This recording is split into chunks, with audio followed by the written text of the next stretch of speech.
Storytime with HannahMary Presents The Princess and Curdie by George MacDonald. Chapter 7. What is in a Name?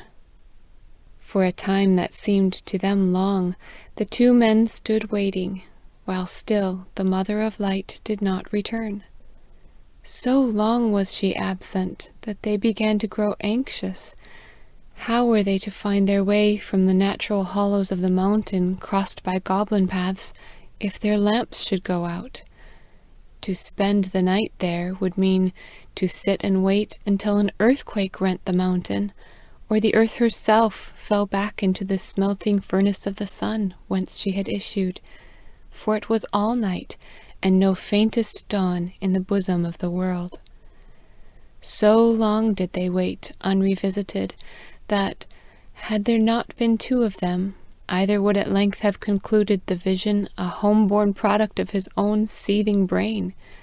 And their lamps were going out, for they grew redder and smokier. But they did not lose courage, for there is a kind of capillary attraction in the facing of two souls that lifts faith quite beyond the level to which either could raise it alone. They knew that they had seen the Lady of Emeralds, and it was to give them their own desire that she had gone from them, and neither would yield for a moment to the half-doubts and half-dreads that awoke in his heart. And still she who with her absence darkened their air did not return. They grew weary, and sat down on the rocky floor, for wait they would, indeed, wait they must. Each set his lamp by his knee and watched it die. Slowly it sank, dulled, looked lazy and stupid. But ever as it sank and dulled, the image in his mind of the Lady of Light grew stronger and clearer. First one, then the other, went out, leaving for a moment a great red, evil-smelling snuff. Then all was the blackness of darkness, up to their very hearts, and everywhere around them. Was it? No. Far away, it looked miles away, shone one minute, faint point of green light. Where? Who could tell? They only knew that it shone. It grew larger and seemed to draw nearer, until at last, as they watched with speechless delight and expectation, it seemed once more within reach of an outstretched hand. Then it spread and melted away as before, and there were eyes and a face and a lovely form, and lo, the whole cavern blazing with lights innumerable, and gorgeous, yet soft and interfused, so blended indeed that the eye had to search and see in order to separate distinct spots of special color. The moment they saw the speck in the vast distance, they had risen and stood on their feet. When it came nearer, they bowed their heads. Yet now they looked with fearless eyes, for the woman that was old and yet young was a joy to see, and filled their hearts with reverent delight. She turned first to Peter. "I have known you long," she said. "I have met you going to and from the mine, and seen you working in it for the last 40 years. "How should it be, madam, that a grand lady like you should take notice of a poor man like me?" said Peter, humbly, but more foolishly than he could then have understood. "I am poor as well as rich," said she. "I too work for my bread, and I show myself no favour when I pay myself my own wages. Last night, when you sat by the brook, and Curdie told you about my pigeon and my spinning, and wondered whether he could believe that he had actually seen me, I heard all you said to each other. I am always about, as the miners said the other night when they talked of me as old Mother Wotherwop." The lovely lady laughed, and her laugh was a lightning of delight in their souls. "Yes," she went on, You have got to thank me that you are so poor, Peter. I have seen to that, and it has done well for both you and me, my friend. Things come to the poor that can't get in at the door of the rich. Their money somehow blocks it up.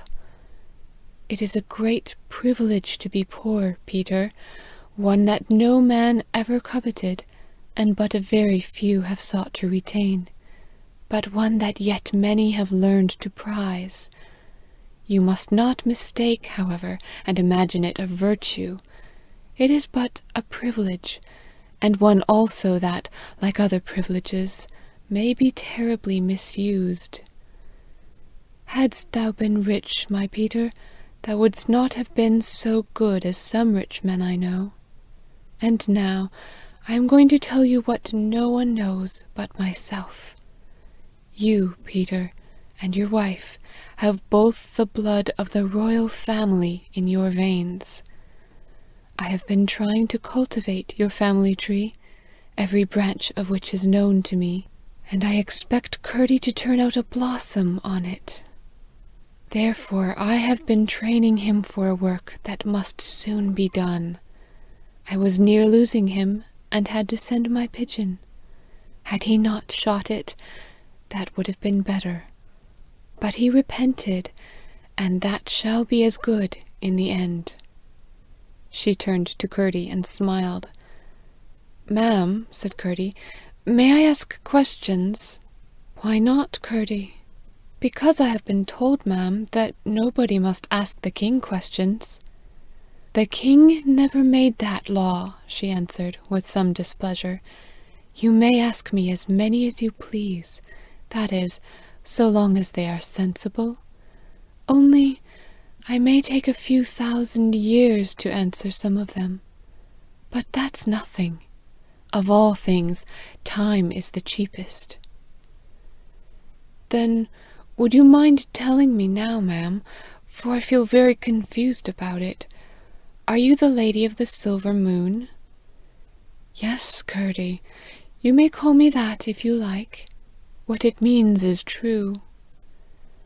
"And now I see you dark, and clothed in green, and the mother of all the light that dwells in the stones of the earth. And up there they call you Old Mother Wotherwop, and the Princess Irene told me you were her great-great-grandmother. And you spin the spider threads, and take care of a whole people of pigeons, and you are worn to a pale shadow with old age, and are as young as anybody can be, not to be too young, and as strong, I do believe, as I am." The lady stooped towards a large green stone bedded in the rock of the floor, and looking like a well of grassy light in it. She laid hold of it with her fingers, broke it out, and gave it to Peter. "There," said Curdie, "I told you so. 20 men could not have done that. And your fingers are white and smooth as any lady's in the land. I don't know what to make of it." "I could give you 20 names more to call me, Curdie, and not one of them would be a false one. What does it matter how many names if the person is one?" "Ah, but it is not names only, ma'am. Look at what you were like last night, and what I see you now." "Shapes are only dresses, Curdie, and dresses are only names. That which is inside is the same all the time." "But then, how can all the shapes speak the truth?" "It would want thousands more to speak the truth, Curdie, and then they could not. But there's a point I must not let you mistake about.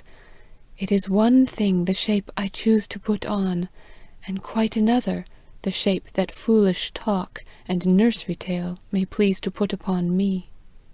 Also, it is one thing what you or your father may think about me, and quite another what a foolish or bad man may see in me.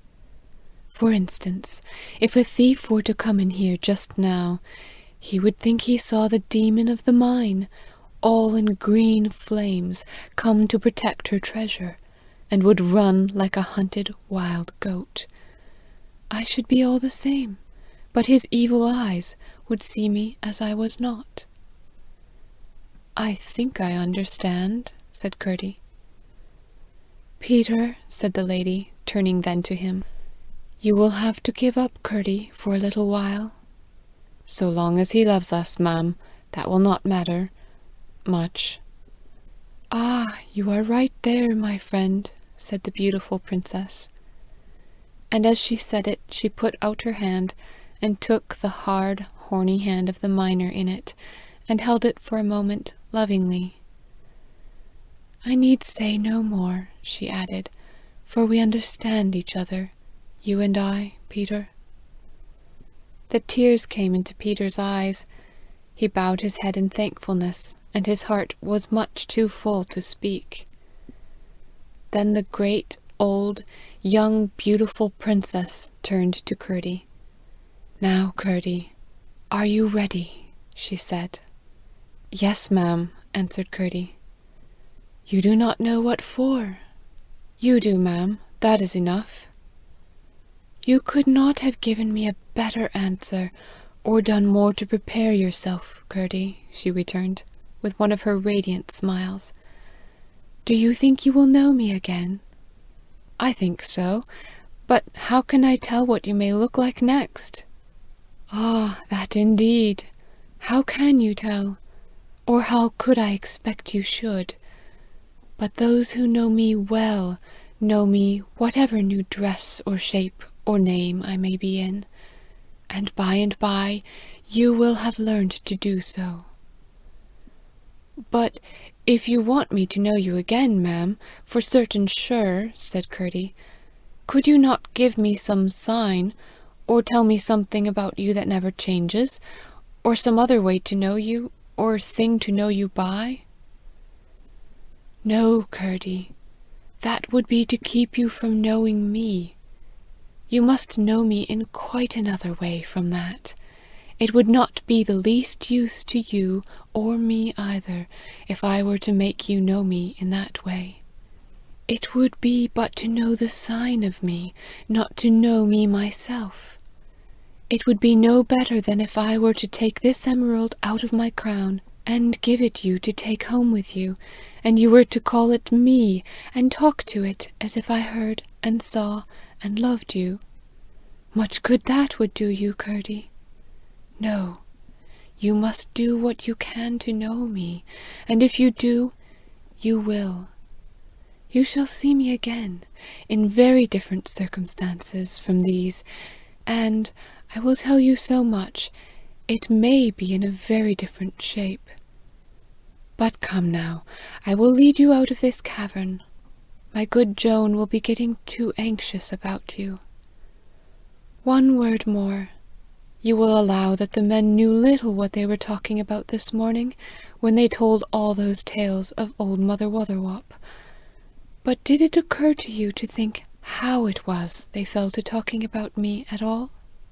It was because I came to them. I was beside them all the time they were talking about me, though they were far enough from knowing it, and had very little besides foolishness to say. As she spoke, she turned and led the way from the cavern, which, as if a door had been closed, sunk into absolute blackness behind them. And now they saw nothing more of the lady except the green star, which again seemed a good distance in front of them, and to which they came no nearer, although following it at a quick pace through the mountain. Such was their confidence in her guidance, however, and so fearless were they in consequence, that they felt their way neither with hand nor foot, but walked straight on through the pitch-dark galleries. When at length the knight of the upper world looked in at the mouth of the mine, the green light seemed to lose its way amongst the stars, and they saw it no more. Out they came into the cool, blessed night. It was very late, and only starlight. To their surprise, 3 paces away they saw, seated upon a stone, an old countrywoman in a cloak which they took for black. When they came close up to it, they saw it was red. "Good evening," said Peter. "Good evening," returned the old woman, in a voice as old as herself. But Curdie took off his cap and said, "I'm your servant, princess." The old woman replied, "Come to me in the dove tower tomorrow night, Curdie, alone." "I will, ma'am," said Curdie. So they parted, and father and son went home to wife and mother, 2 persons in one rich, happy woman. End of chapter 7. Find more stories on Instagram at storytime.with.HannahMary.